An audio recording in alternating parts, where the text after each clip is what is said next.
Hello, super noobs!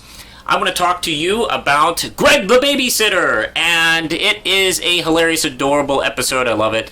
And it is another flashback episode. Flashback episodes are wonderful.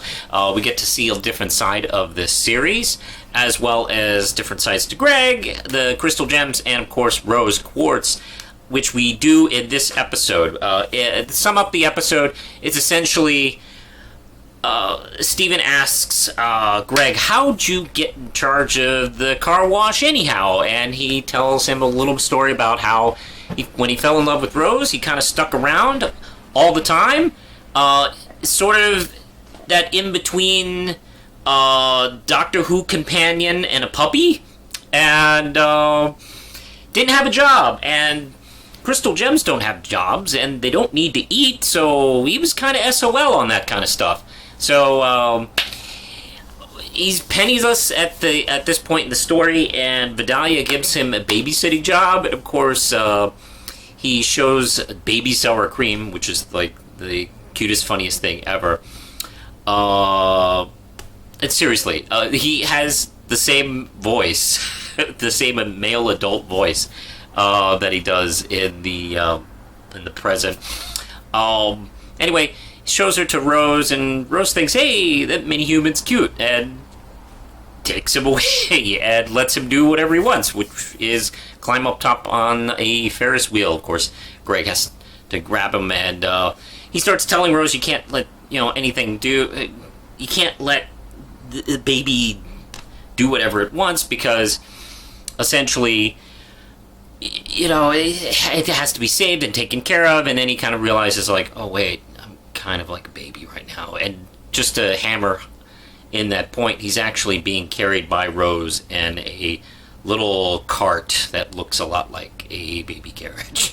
So that's what inspires him to get the job at the car wash, which essentially, ever since then, must be paying off everything that Steven does and eats, up until, like, of course, the millionaire episode. But yeah, that's what he's done for Steven all this time. The episode is just wonderful. It's nice and simple. It's not as deep and important as maybe a couple of the other flashbacks, but we get to see some really cool sides of Vidalia in this. We see young mother Vidalia, and I adore that character every time we see her. We get to see maybe a more doofy Rose, which I think is wonderful. I do love to see less perfect sides of her, and this episode is just wonderful.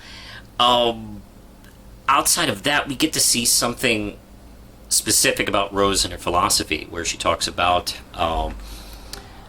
she first mentions to Greg that when she first met humans, she didn't know that babies and adults were the same species. She thought they were different creatures, and had to learn that they grow and develop into adults and change, and sort of kind of choosing their own path, which she finds amazing and inspiring, and considers it a power, which of course lends to the ideas of what really helped kind of spark her inspiration about rebelling against the homeworld, which doesn't do any of that. She says specifically that they're born fully formed, and they have their task, and they go do it. They're like bees, except they're self-aware, but they're still kind of in this pretty restrictive, terrible class system.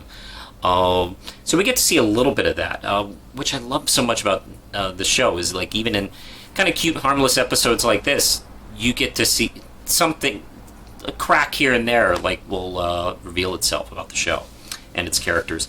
Wonderful little episode, lots of fun. I enjoyed a lot. I'm going to be talking to you more. I'm catching up on episodes now, so stay tuned for more reviews. Until then, push the button, Lindsay.